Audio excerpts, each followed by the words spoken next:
the World Cup is about to start in a couple of days, and the favorites are arriving like they're invisible, that they can leave the trophy before even the ball has been kicked. And you know, the squads have been announced, and there have been some changes here and there for some teams, some countries because of injuries. And your favorite content creator has created like a combined 11 that consists like 9 players from their own country, and they've already been lifting the trophy before security at the airport, as if comes to their passports, and inviting them, welcome to America or something like that. Well, welcome to America. You see what I did there? okay, it's alright. See, it's all well and good being favorites, but there's a difference between playing league football and tournament competition. Tournament competition has a reputation that it does not care about your reputation. It does not care about you being favorite to the competition. It just cares about what you are going to deliver when you're at competition. You can be Spain and you can control the ball for 90 minutes. As long as you don't put the ball at the back of the net, you lose. And you can be Algeria and you might not even touch the ball for 89 minutes, and then the last minute you get the ball and you are able to get a crossing or a corner or something like that, and you score, and that is it. Spain is out. You're moving on to the next one. It does not care. And you can be Brazil. You can come with Don Carlo. You might have the most attacking talent. If that attacking talent is not coming back to help the defense, and your defense is leaking every single time, you're going to have a problem with the competition now, aren't you? And you can be Portugal with the best midfield in the competition or whatever, but if your attack can translate that midfield, the quality in the midfield into goals, that's going to be a problem now. Is it? And you might be Argentina, and you might just rely on Lionel Messi, to be the creative mind, and it might be the creative mind. But then, what happens if you are not able to get the ball to Lionel Messi? If Lionel Messi cannot create that same magic that he can, what happens if it is just time? Time has beaten my guy. Maybe. What happens when that happens? What happens if you're England? What if Tuchel can't just get the players to be able to replicate exactly what he wants to do or what he has in mind for the team? And if you're France, you're France with so much attacking players, you have so much players that want the ball at their feet every single time. What is going to happen? How are you going to manage so much star power? So I am trying to dissect what I feel is going to get every single of your favorite teams knocked out of this competition. So I'm going to only do the favorites, the top 6. I can't do the 48 teams. Come on, man. Unless you want me to do the 48, unless. But for now, I'm going to only do the top 6, the teams that have ranked as the top 6 in my own opinion, and let you know what I think is going to be their Achilles heel, what I think is going to be their fatal flaw that will kick them out or knock them out of this competition if it's not, if it's not fixed, and other teams can probably take advantage of. So if you're watching, just watch this if you want to be able to beat other teams, because I'm giving you the sauce right now. In the 6th place, I will start with Argentina. See, Argentina arriving in this competition as defending champions. They are carrying confidence. They also won the Copa America after winning the World Cup, and they have the experience of Lionel Messi and other players that are experienced in the sport. And this could be Lionel Messi's last World Cup also. So he's gonna probably want to go out with a bang and not leave an impression, which it sounds beautiful. His last World Cup, and he might just want to win it again. To put to bed any doubt.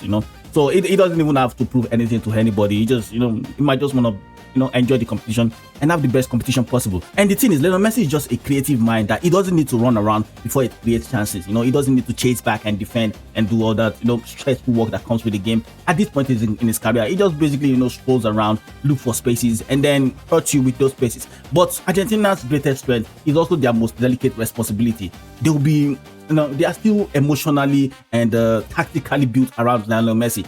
Everything still always seems to go around Lionel Messi. Their game is always built around Lionel Messi. So, but now, even though Messi doesn't need to run, someone needs to do the running. They need players that will do the running for Messi. So, who is going to do that? Do they have the players to do that? I mean, it did work in 2022 when Messi wasn't really running in that competition also, and they had players like Enzo Fernandez that did all the hard work in the competition, which was the competition that that made Enzo Fernandez come really to limelight. So I think they still need players that are able to do that work, but also it's a question of time. Last World Cup in 2022 was shorter. This one is longer, and the conditions this time are more demanding than the last World Cup. And Lionel Messi is no longer negotiating with time. Time has finally set the invoicing, and it's about time that the Argentine team decide on which path they are going to go with Messi not being around in the future. Like, are they going to try to play in a way where it's going to be beneficial for the team if Messi is around or not, or are they still going to be building around him? And that's exactly what I think the problem is. The problem is that when the decisive moment arrives, will they trust the next generation of players, or will they still be too reliant on going through Lionel Messi? And now, I am not saying that Messi is their problem, and I'm not saying that Messi is their fatal weakness, but I'm just saying that Messi is older now, older than he was 4 years ago, and the team might just still be too reliant on Messi. The team might need Messi to produce young miracle, while Messi he's not that young to produce those miracles anymore. Not saying he can't produce some sort of miracle, but he just can't produce them consistently in the current conditions that that he's going to be having to play with. So I think for Argentina to go far in this competition and to win this competition, they are going to need the younger players to step up. Now the problem is, will they be given the opportunity to step up, and will the players be ready to grab that opportunity and just run away with it? And let us see what they can do, in the aftermath of Lionel Messi. Portugal coming in the fifth place, they have one of the most incredible midfield combinations that you can think of in the competition. We saw Vitinha and João Neves with PSG, the Champions League final, and the way they've dominated football recently. And we see a player like Bruno Fernandes and how creative it can be. It's probably come off his most creative season, and he just seems to be in a good form. We have Bernardo Silva, that he could be also his own last World Cup, so he's a fantastic player. But most importantly, let's mention the elephant in the room, Ronaldo. The Ronaldo, this is definitely has to be Ronaldo's last World Cup, and this competition just seems like they're trying to gift wrap a World Cup for Ronaldo, which I think it could be their problem, because they can't spend the whole competition trying to make it like a retirement package for a old man. You can't make it something like a retirement send-off party for some old man and have to make him feel involved in the competition. Now, I'm not saying because Ronaldo is old that he can't have effect in this competition. No, in footballing age he's old, but he's not that old. Let's be honest. But also, it's not that he can have an effect in the competition, because no matter how old Ronaldo is, when he steps on the pitch, defenders, they are scared of him, because he can jump higher than your favorite defender. He can jump higher than your favorite goalkeeper. He can jump as high as your goalkeeper, even with his hands up in the air. So you can't go against Ronaldo when it comes to goal scoring and what he can do. But the problem is that when you need to press high up in the pitch, when you're playing against allied teams like Germany, like Spain, like France, like England, and you need to probably press the defense, can Ronaldo do that in the current conditions that he'll be playing in the World Cup? Can he do that? And another thing that I've noticed with the Portuguese team in most of their friendlies and the competition is the fact that when they have the ball, they seem to always be taking one pass too early just to find Ronaldo. They seem to be making that cross when they really don't need to. They probably need to look for another pass. They seem to be making that cross because they believe in Ronaldo's height and something like that, and jumping for the ball and that. But that is going to be a problem for them, because it seems like every single time the ball needs to go to Ronaldo, whereas they need to find a way to play outside of Ronaldo. They need to find a way to make it like, okay, if the ball is even going to go to Ronaldo at all, then it should be at the end result, not forcing the play to him, because he's not the player he was 8 years ago. Ronaldo of 8 years ago can probably, you can probably give the ball to him too early and he can dribble past two players and go and score.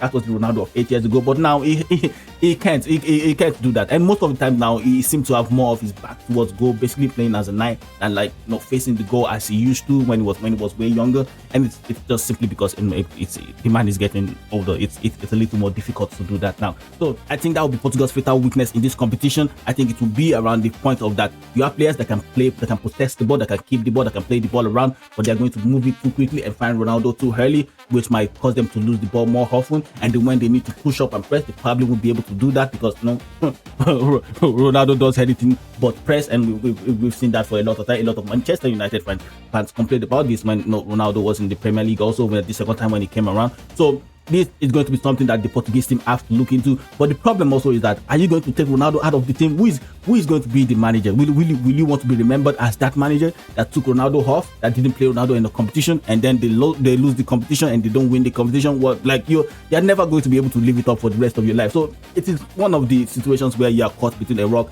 and a hard place. You have to play Ronaldo, don't you? You just have to, because you don't want the smoke. But also, if you play Ronaldo, is it working in the best direction for the team? Is it the best possible thing for the team to do, to be playing Ronaldo and to just be trying to give Trapp a retirement present for him?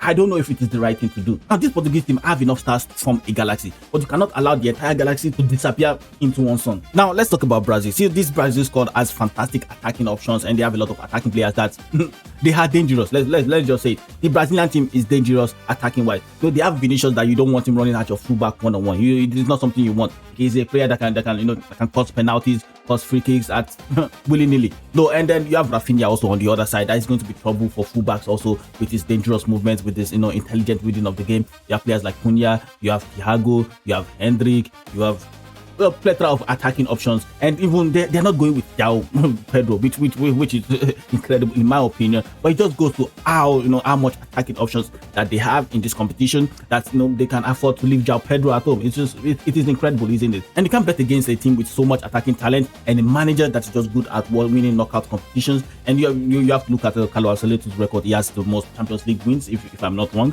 by one single manager, which is incredible. Like, he has more Champions League wins than some clubs, Manchester United. But yeah, I'm not mentioning names. But see, that's just how incredible Carlo Ancelotti is. So he has the experience, he has the knowledge, and he has the know-how of the competition. And then you have to look at players like Neymar. Neymar is back in this competition.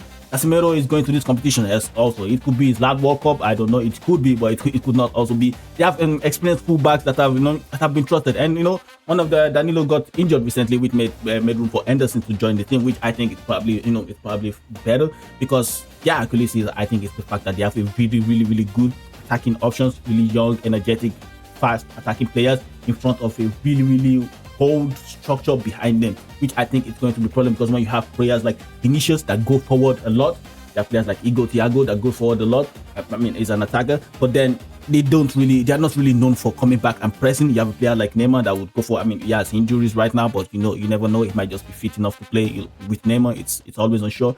But you have players that attacking wise, going forward, they are dangerous, they are aggressive, they are really good, they are energetic, and they are just devastating when you're going forward. But then coming back to defend, can they handle it? Will Casemiro be exposed in that midfield if he doesn't have someone around him that's going to combine well enough? Because Bruno Guimaraes also, as a midfielder, he likes going forward also. He likes going forward a lot. And Paqueta also is a player that likes going forward. But also I think what they need is probably more discipline in their midfield, and not therefore be too much gap between the midfield and the defense and the attack, which I think it's going to be their problem at the end of the day, because it just seems like there is so much attacking option in front of like a weak, older, midfield and defensive structure. So for me, Brazil's fatal weakness could be their physical balance. There doesn't seem to be enough balance between the physicality of the attacking players and the midfielders and the defense. It just seems to be like a little bit of problem in the structure of the team, especially when you've seen their friendlies lately. They just seem to always be like they also don't finish teams off when they're attacking. They don't finish teams off, so that could be a problem. If you are 3 goals up, 4 goals up, then that's okay.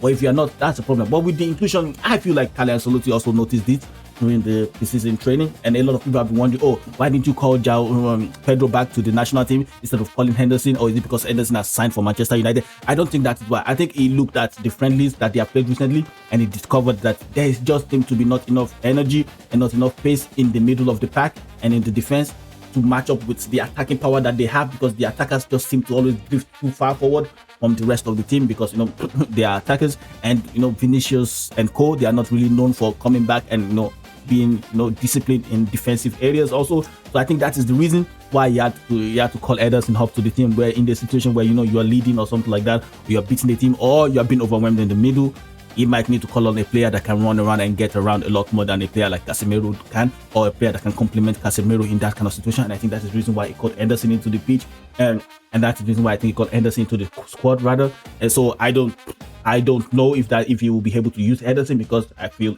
Henderson is behind players like Bruno Guimaraes, is behind players like Casemiro, is behind players like Paqueta. So how this is gonna go, I guess we'll see in the competition. Carlo Ancelotti is also an intelligent manager, so we'll find a way around this. But even though this team has a lot of talents that can create chaos in the attacking end, the problem is that when the counter attack happens, they might just discover that they cannot survive the chaos that they are trying to create in the attacking end of the game, because their defense, I don't think, can handle the amount of attacking players that they have. I don't think their defense can handle the liability that the attack is going to cause for them. And that's the reason why I think they might just falter when they start meeting more difficult teams and more organized teams in this competition. Coming in hot in number 3 is England. I mean, isn't it coming up now? Is it? See, England, they have everything. They have Harry Kane in attack that can drop deep and play football. They have Jude Bellingham, they have Kayo Saka, they have Declan Rice, they have Elliot Henderson, they have Kobe Mainoo. They have fantastic players, and I've not even mentioned their defenders yet. And in goal, they have have Pickford also. He's an eccentric goalkeeper. He's a fantastic goalkeeper. I love Pickford. He's probably one of my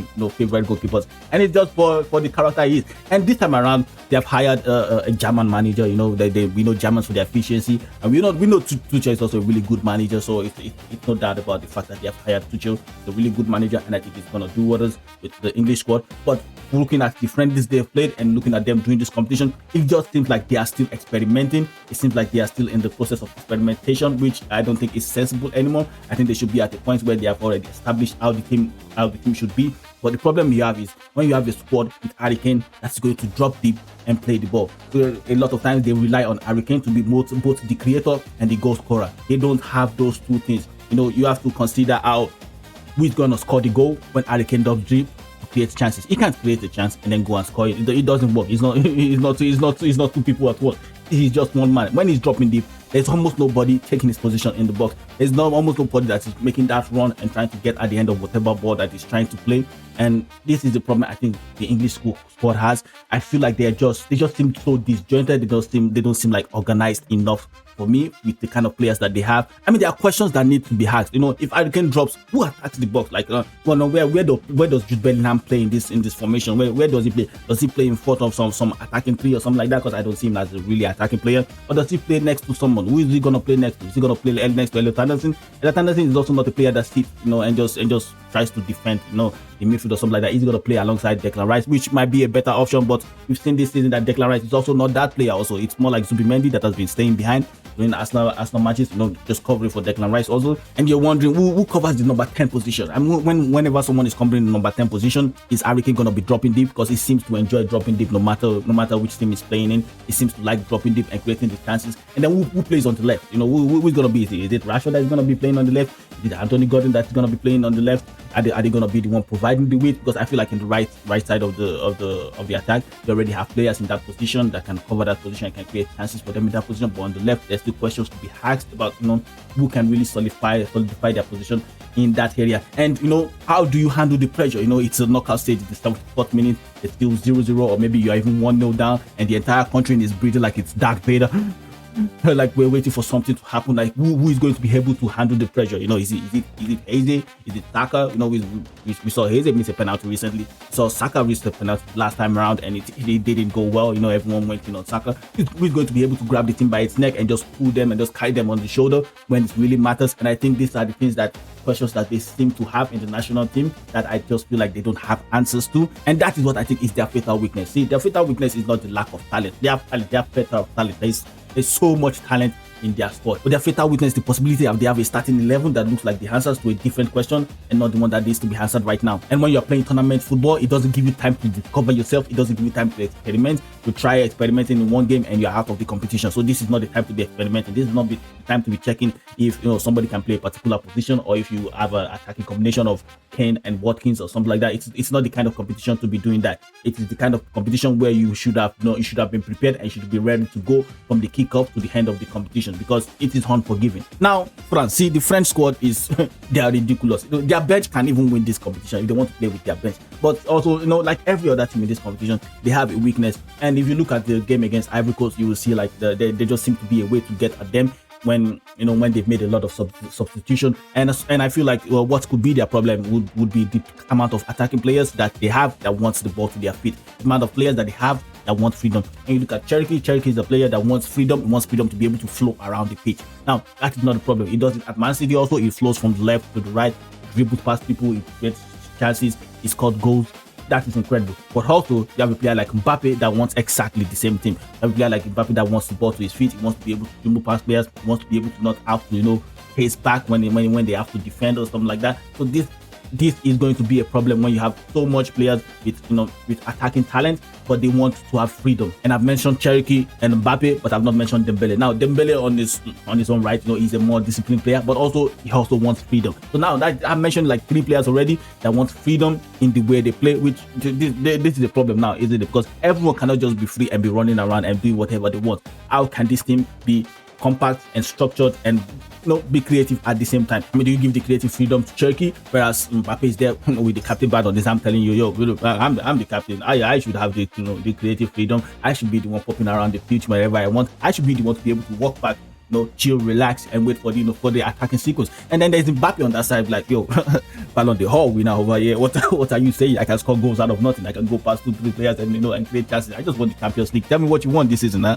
Mbappe, cricket, exactly. And I think that's going to be their problem, because too many attackers, they want freedom. Too many creators that they want the ball. Too many dangerous players that naturally move into similar areas of the pitch, because everyone wants to move to, like, the areas of the pitch where there's space to have their freedom to play. And so if Cherki is moving into an area, Mbappe is moving into an area, you just get clustered, and there is no point in 2-3 creative players moving into the same area of the pitch and then creating a cluster. And as we saw in the games against Ivory Coast, when some of the players went out of the team, and Ivory Coast were attacking them, Ivory Coast created more chances towards the end of the game, and they could have scored 2-3 more goals towards the end of the game if they are taking their chances, if they are being more clinical. So when you're meeting more elite teams in these competitions, like the Germans, like the Spaniards, like the Netherlands, these teams are going to make you pay for this, for these opportunities that you're going to give to them willy-nilly. Because when you have like your fullbacks that are going forward, that are just pressing, you have your midfielders that are trying to keep up with the attack, we have attackers that are just staying up there and being free, doing whatever they want. There's the fear of what's going to happen behind you. So I think what will be their Achilles heel, what will be their fatal weakness is their selection. The manager cannot go for big names. He cannot go for, I know that guy, or he's a big name, he's a big player. We have to start Mbappe, can't we? I mean, if you have to start Mbappe, then you have to play a player that will supplement Mbappe. Their weakness is going to be if the manager can pick an 11 that fits together, rather than picking players that just because they are famous, or just because they have power in the squad. I think that would be their weakness, because the French squad, they have everything that you could ever need in the squad. They have defenders that are really fantastic and incredible. They have midfielders, Kante is still playing really, really well. They have attackers that are deadly. So the problem now is, do you pick people based on name, or do you pick an 11 that fits? Because if you can pick an 11 that fits, then they can win this competition if they can fit the team together. But I just feel like Deschamps recently has been picking players based on how famous they are, rather than how they fit in the 11, which might be their problem. But also when the competition starts and he sees it slipping away, he might just decide, let's just do this right and see if we can win this competition. For me, I feel like France possesses the weapon required to win the World Cup, but attempting to fire all these weapons at the same time might just end up blowing up the house. Finally, Spain. Now, I went for Spain for first to win this competition simply because they can control football really well. They can control the game. They can keep the ball for 90 minutes. It doesn't seem to be a problem for them to be able to keep the ball, be able to find places and play around with the ball. But if you watch their game against Iraq in the friendlies, then you would understand what I think their weakness is. Because, even though you have a player like Yamal and Nico Williams that can stretch the play and can create spaces for them to run into, or for their midfield to be able to move around also, and don't want Lamar and Nico Williams running at your defenders at all. But the teams have just found a way to be able to figure out how to play against Spain, and that is low block. That is just soak up the pressure, make it compact, make it difficult for them to go through the middle, and let them just play the ball wide and let them do whatever they want to do in wide areas. And whenever Spain moves the ball a little, just move the block a little. When they move the ball a little more, you move the block a little, and it's just like that. You just keep moving the block, and at the end of the day, you just find out that sometimes Spain just seem to be lacking in a creative way to be able to force the play. And they're not a team that are used to forcing the passes, forcing the creative opportunities. They seem more of a team that just be relaxed and pass the ball around. So I think what they would need is player that can force the play, because even if you keep the ball for 90 minutes, if you keep the ball for 89 minutes, just one loose pass, one counter press or something like that missed, or something like that, one sliding tackle that you're trying to retrieve the ball back that missed, and then to go. And it's exactly the same thing that happened in the game against Iraq. And with Iraq, you didn't think Iraq was a team that was capable enough to create that sort of damage against Spain. So when Spain gets into the World Cup, there are going to be a lot of things that are going to see that and be like, this is how we play against this team, and this is how we restrict them from scoring goals. And I think that is the fatal flaw of Spain. The fatal flaw of Spain is that who is going to put the ball at the back of the net? I mean, you have players that can move the ball around, you have players that can pass the ball, you have players that can keep possession for days. Who is going to be scoring the goals? Because you need goals to win competitions. Yeah, so those are my 6 biggest favorites for this competition. So let me know, what do you think? What do you think their weaknesses are? Was I right? Was I spot on with the weaknesses? Is there anything that I missed in those teams? Is there anything that I missed about Argentina? Fighting with time, with Lionel Messi, being too reliant on Lionel Messi at this point. Is there anything that I missed with Portugal? Like they are trying to gift wrap a retirement present for Ronaldo, which might just be too much to ask for a team. Whereas if they are playing with more freedom, it might be better for the team. Was I wrong about Brazil, talking about how they have so much attacking power, but it doesn't seem to correlate with the midfield and the defense? just seem like they are stuck in time in some points. The defense and the midfield feels like it's stuck in time, where the attack seems like it just has the freedom, like like it's a flash or something like that. Like they can go wherever they want to, but the defense and the midfield can just seem to keep up with their attack. And also, I also mentioned England, about how it seemed like the team seemed disjointed and just seemed like experiments that is still going on. Like, they don't have a permanent identity. So was I right about that? Was I wrong? Is there something that I think is their problem? With Kane dropping back, with attacking the box, should they have tried something of like similar to like playing like an out and out 9 alongside Harry Kane in case he's dropping back or something like that? Or is there another thing about the English squad that I should have mentioned? And I also mentioned about France, about having so much players that wants to be creative, having so much players that want to have the ball to their feet, having so much players that want to be the main attraction, the main show. But then when the ball is like going on the other way, it might be a problem for them. And having the perfect fit of the 11 might be the problem that the manager might have to fix, rather than going for names, just going for the right players. And also, I also mentioned Spain, about how they can keep the ball for days. You can have the ball for days. So if you have the ball for days, if you can keep the ball for a long time, is that going to replicate into winning the competition, when what you exactly need is someone that can score goals? If you put someone like Haaland in this Spanish squad, I mean, the competition is done now, isn't it? So I'm just saying. Well, let me know what you think. What do you think are their fatal flaws? Was I right about this? Was I wrong about this? Do you have any other options? Do you have any other opinions? And is there any other team you just like me to talk about? And I'll see what I can do about that. So let me know in the comments, and see you on the next one.